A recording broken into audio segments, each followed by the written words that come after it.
What are the different types of tourist?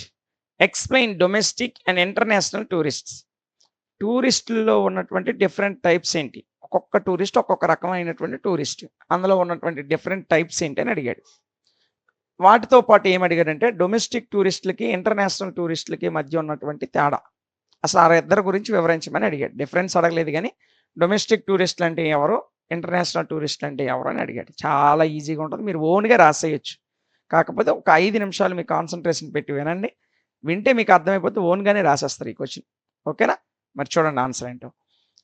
The staying of a tourist, the mode of transport system, the travel, the purpose of the trip, and the price paid by the tourist depending on types of tourist destinations can be identified.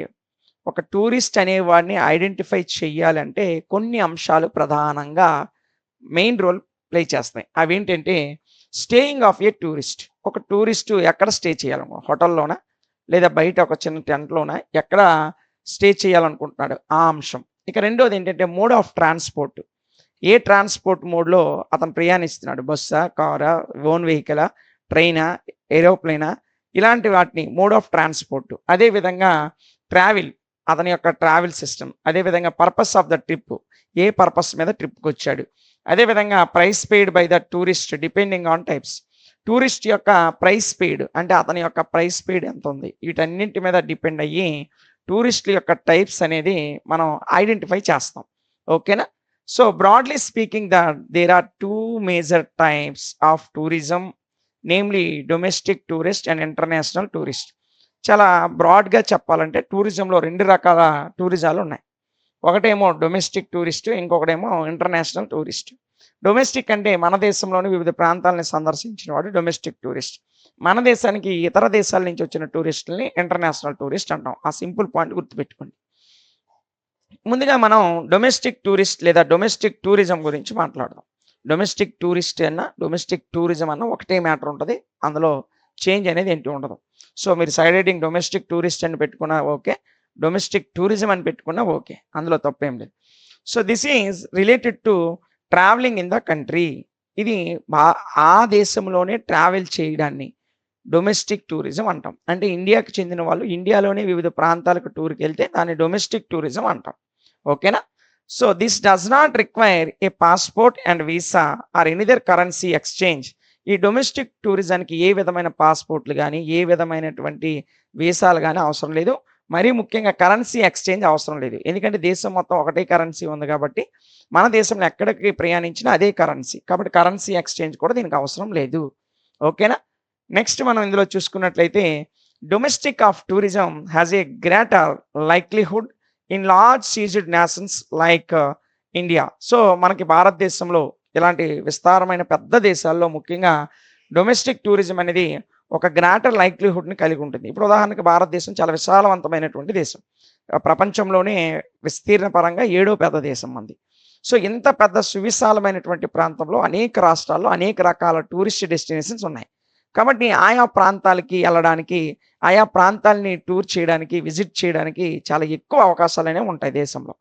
So compared to smaller countries, ఇతర కంట్రీస్‌తో అంటే చిన్న చిన్న దేశాలతో పోలిస్తే పెద్ద పెద్ద great దేశాలు అంటే లార్జ్ నేషన్స్ ఏవైతే ఉన్నాయో, లార్జ్ సైజ్ నేషన్స్ అంటే పెద్ద సైజ్ దేశాలు ఏవైతే ఉన్నాయో, ఆ దేశాల్లో డొమెస్టిక్ టూరిజం అనేది ఎక్కువగా డెవలప్ అయ్యి ఉంటుంది. ఓకేనా?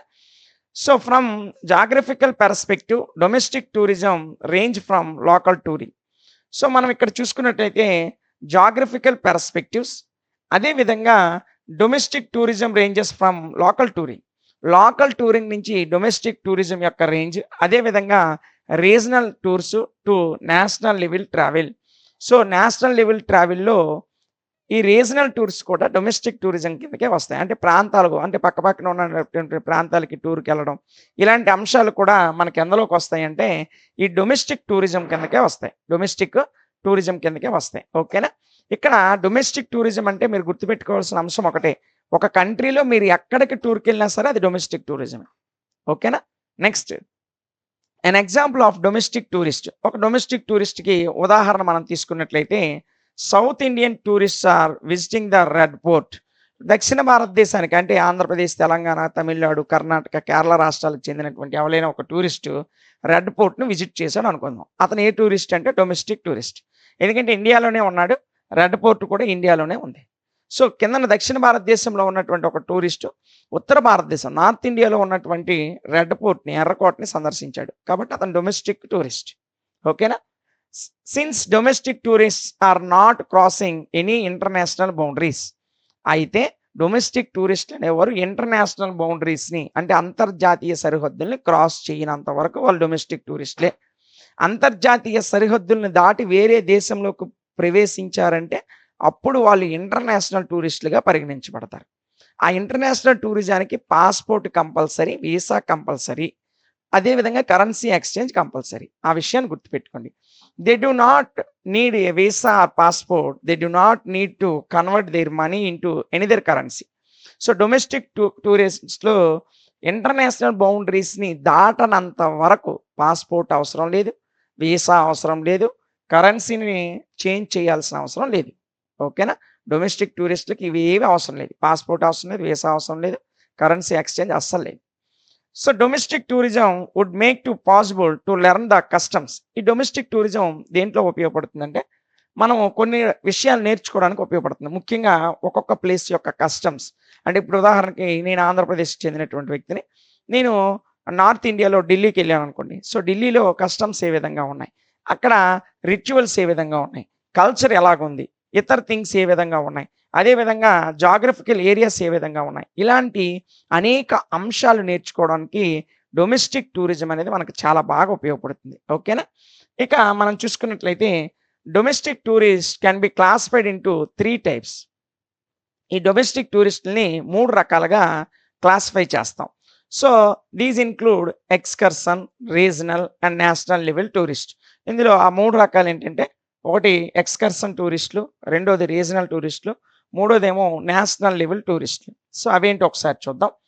ఎక్స్‌కర్షన్ టూరిస్ట్స్ అమ్మ. ఎక్స్‌కర్షన్ టూరిస్టులు. వీళ్ళేంటో ఒక 2 మాటలు. And temporary visitor staying less than 24 hours in the country visited including traveller and క్రూసియస్.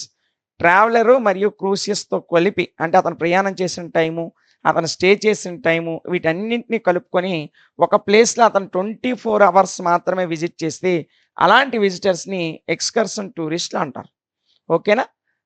It will be fully available to ordinary, middle and upper class families. ఇది అన్ని రకాల ఫ్యామిలీస్‌కి కూడా అవైలబుల్‌గా ఉంటది. వాళ్ళ ఆర్డినరీ ఫ్యామిలీస్ అయినా, మిడిల్ క్లాస్ ఫ్యామిలీ అయినా, అప్పర్ క్లాస్ ఫ్యామిలీ అయినా ఏ క్లాస్‌కైనా సరే ఎక్స్‌కర్షన్ టూరిజం అనేది ఈ ఎక్స్‌కర్షన్ టూరిస్టులు అనేవాళ్ళు అందరూ ఉండొచ్చు. అంటే అందరికీ అవైలబుల్‌గా ఉంటది. అందరికి అందుబాటులోనే ఉంటది ఈ టూరిజం. ఓకేనా? ఫర్ అవర్ స్టేట్ మన స్టేట్‌కి సంబంధించి. Instance to visiting the famous places in the respective districts of state. మన దేశంలో ఉన్నటువంటి మన రాష్ట్రంలో ఉన్నటువంటి వివిధ జిల్లాలలో ఒక్కరోజు వెళ్లి రావడానికి 24 అవర్స్‌లోనే అక్కడ విజిట్ చేయడానికి అవకాశం కల్పించినటువంటి టూరిజాన్ని ఇన్‌కర్షన్ టూరిజం అంటాం. ఆ టూరిస్ట్‌ని ఇన్‌కర్షన్ టూరిస్టులు అంటారు. ఓకేనా? సెకండ్ వన్ వచ్చేసి రీజనల్ టూరిస్ట్స్ అమ్మ. రీజనల్ ప్రాంతీయ టూరిస్టులు. వీళ్ళేంటంటే regional tourism or tourists are concentrated in an area. కేవలం ఒక ఏరియాని కాన్సంట్రేట్ చేసేటువంటి టూరిస్టులని రీజనల్ టూరిస్టులు అంటారు. A region is the area that identifies other areas through its own culture and architecture. ఒక ప్రాంతానికి సంబంధించిన కల్చర్ గాని, ఆర్కిటెక్చర్ అంటే సాంస్కృతిక వైభవం గాని, అక్కడ ఉన్నటువంటి సంస్కృతి సాంప్రదాయాలు ఏ విధంగా ఉంటాయి, అదేవిధంగా ఆర్కిటెక్చర్ వాస్తు శిల్పకళా రీతులు ఏ విధంగా ఉంటాయి. అలాగా ఒక ప్రాంతానికి సంబంధించి టూర్‌కి వెళ్తే ఆ టూరిస్ట్‌ని రీజనల్ టూరిస్ట్ అంటారు. ఉదాహరణకి మన ఆంధ్రప్రదేశ్‌లో గుంటూరు జిల్లాలో అమరావతి స్తూపం ఉంది. సో, ఈ అమరావతి స్తూపాన్ని మాత్రమే సందర్శించడానికెళ్ళి దాని యొక్క కల్చర్, అక్కడ ఉన్నటువంటి ఆర్కిటెక్చర్ విధానము వీటన్నిటిని సందర్శించి మరలా తిరిగి వచ్చేసారనుకోండి. అలాంటి టూరిస్టులని రీజనల్ టూరిస్టులు అంటారు. ఓకేనా? Next in the present days ఇప్పుడు ప్రస్తుత రోజుల్లో మనం చూసుకున్నట్లయితే the central and state governments focus on strengthening their regional tourism policies. ప్రస్తుతం ఆంధ్రప్రదేశ్ గవర్నమెంట్ గాని, సెంట్రల్‌లో ఉన్నటువంటి భారత ప్రభుత్వం గాని ఈ రీజనల్ టూరిజానికి సంబంధించినటువంటి పాలిసీస్‌ని అంటే విధానాల్ని డెవలప్ చేస్తూ వస్తుంది. ఓకేనా? నెక్స్ట్ మనం చూసుకున్నట్లయితే for instance the government of Andhra Pradesh give a slogan to sunrise Andhra Pradesh. So టూరిజంలో ఆంధ్రప్రదేశ్ రాష్ట్రాన్ని ఒక గొప్ప పేరిచ్చారు ఆంధ్రప్రదేశ్ రాష్ట్రానికి. మన రాష్ట్రాన్ని ఏమంటారంటే సన్‌రైజ్ స్టేట్ అంటారు. అంటే సూర్యుడు ఉదయిస్తున్నటువంటి రాష్ట్రం అంటారు. అంటే సూర్యుడు మన రాష్ట్రంలో ఉదయిస్తున్నాడని కాదు దాని అర్థం. టూరిజం అనేది ఆంధ్రప్రదేశ్‌లో అంత బాగా డెవలప్ అవుతుంది. అందుకే ఆంధ్రప్రదేశ్‌ని ఏమంటారంటే సన్‌రైజ్ ఆంధ్రప్రదేశ్ అంటారు. ఎందుకంటే for strengthen and regional tourism policy. Andhra Pradesh యొక్క స్ట్రెంగ్త్ మరియు రీజనల్ టూరిజం పాలిసీ. ఆంధ్రప్రదేశ్ తీసుకొచ్చినటువంటి ఈ రీజనల్ పాలిసీ అంత బాగా సక్సెస్ అవుతూ, అంత బాగా ఇంప్లిమెంటేషన్ బాగుంది కాబట్టి ఆంధ్రప్రదేశ్‌ని సన్‌రైజ్ స్టేట్ అంటారు. ఓకేనా? చూడండి. నేషనల్ లెవెల్ టూరిస్ట్స్ అమ్మ. National level tourists is a visitors tourism which is inside of the country. So వీళ్ళు దేశంలోనే వివిధ రకాల రాష్ట్రాలను సందర్శిస్తూ ఉంటారు. ఎవరు? నేషనల్ లెవెల్ టూరిస్టులు. A national tourist does not give any additional income to governments. So ఈ నేషనల్ టూరిస్ట్ అనేవాళ్ళు ఇంకా ఇతర అదనంగా ఉన్నటువంటి ఇన్‌కమ్ అనేది వీళ్ళివ్వరు. వాళ్ళు ఏదైతే టూరిజానికి సంబంధించిన ప్యాకేజో లేకపోతే ఏదో తీసుకుంటారో దానికి సంబంధించినటువంటి ఇన్‌కమ్ మాత్రమే గవర్నమెంట్‌కొస్తది. కానీ అడిషనల్ ఇన్‌కమ్ అనేది గవర్నమెంట్‌కి రాదు. So but gives recognition to tourist destinations in the country. ఆ దేశంలో వివిధ రకాల టూరిస్ట్ డెస్టినేషన్ విజిట్ చేయడానికి వాళ్ళకి కావాల్సిన రికగ్నిషన్ అనేది కంట్రీ అవ్వచ్చు, స్టేట్ అవ్వచ్చు ఏదైనా ఇస్తుంది. It is useful to provide employment opportunities. So ఉపాధి అవకాశాలు, ఉద్యోగ అవకాశాలు కల్పించడానికి నేషనల్ లెవెల్ టూరిజం అనేది చాలా బాగా ఉపయోగపడుతుంది. For local people. కేవలము లోకల్ పీపుల్‌కి మాత్రమే ఉపాధి అవకాశాలు కల్పించే విధంగా ఈ పాలిసీస్ ఉంటాయన్నమాట. In domestic tourism taken from 2000 to 2016. In 2016, 1.61 billion domestic tourists are registered, where in 2015, 1.43 billion domestic tourists visited internationally recognised tourist destinations in the country. భారతదేశంలో 2000 నుంచి 2016 వరకు డొమెస్టిక్ టూరిజం అనేది బాగా డెవలప్ అయింది. సో 2016 ఒక్క సంవత్సరంలోనే 1.61 బిలియన్ల మంది డొమెస్టిక్ టూరిజంలో రిజిస్టర్ అయ్యారు. అదే సమయంలో 2015లో 1.43 బిలియన్ల ప్రజలు డొమెస్టిక్ టూరిస్టులు విజిటెడ్ ఇంటర్నేషనల్లీ. ఈ డొమెస్టిక్ టూరిస్టే ఇంటర్నేషనల్‌గా అనేక ప్రదేశాలని విజిట్ చేశారు. సో ఆ నెంబర్ గుర్తుపెట్టుకోండి, ఆ 2 నెంబర్లు. ఓకేనా? So international tourist or tourism. So ఇక రెండోది ఇంటర్నేషనల్ టూరిజం. ఇక్కడ ఇది సైడ్ హెడ్డింగ్ నాన్న. ఇంటర్నేషనల్ టూరిజం అంటే ఏంటి? ఇంటర్నేషనల్ టూరిస్టులు అంటే ఏంటో ఒకసారి చూద్దాం. International tourism crosses the boundaries of many countries. So దేశాల యొక్క సరిహద్దులు దాటి ఇతర దేశాలకు టూర్‌కెళ్తే దాన్ని ఇంటర్నేషనల్ టూరిజం అంటాం. ఆ టూరిస్ట్‌నే ఇంటర్నేషనల్ టూరిస్ట్ అంటాం. Uses different currencies. ఈ ఇంటర్నేషనల్ టూరిజంలో వివిధ రకాల కరెన్సీస్‌ని ఉపయోగిస్తాం. మనం అమెరికాకెళ్తే అమెరికా కరెన్సీని డాలర్స్‌ని తీసుకుంటాం. జపాన్‌కెళ్తే యెన్ తీసుకుంటాం. అలాగే వివిధ రకాల ఏ దేశానికెళ్తే ఆ దేశం యొక్క కరెన్సీని తీసుకుంటాం. అదేవిధంగా ఫేసెస్ డిఫరెంట్ లాంగ్వేజెస్. వేరు దేశాలకి టూర్‌కెళ్ళేటప్పుడు వేరు రకాల లాంగ్వేజెస్ తెలియాలి. ఆ దేశానికి సంబంధించిన లాంగ్వేజెస్ అనేవి తెలియాలి. అదేవిధంగా మీట్స్ డిఫరెంట్ పీపుల్. వేరు రకాల ప్రజలను కూడా కలుస్తూ ఉంటామన్నమాట ఈ ఇంటర్నేషనల్ టూరిజంలో. ఓకేనా? Next international tourism generally crosses smaller countries or travels within the boundaries of international borders may be short lived. So international tourism అనేది దేశం యొక్క సరిహద్దులు దాటి పక్కనే ఉన్నటువంటి చిన్న దేశాలకి లేదా పెద్ద దేశాలకి ఏ దేశాలకు వెళ్ళినా సరే అక్కడ షార్ట్ లివ్డ్ తక్కువ కాలం మాత్రమే ఉండేటట్లు ప్లాన్ చేసుకుంటారు అనమాట.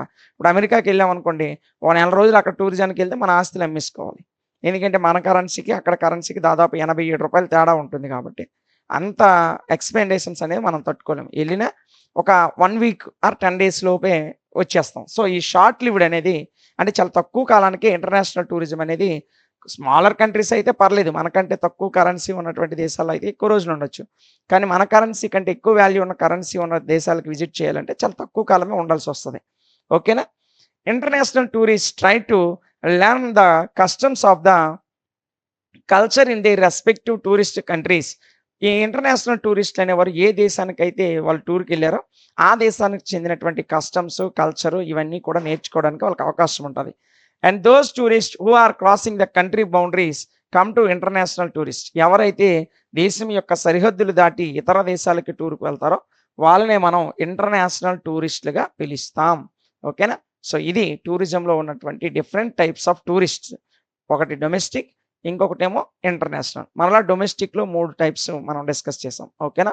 సో, ఇది ఎస్ఏ క్వెషన్‌కి ఇవ్వడానికి ఎక్కువ 100% అవకాశం ఉన్నటువంటి క్వెషన్. ఓకేనా?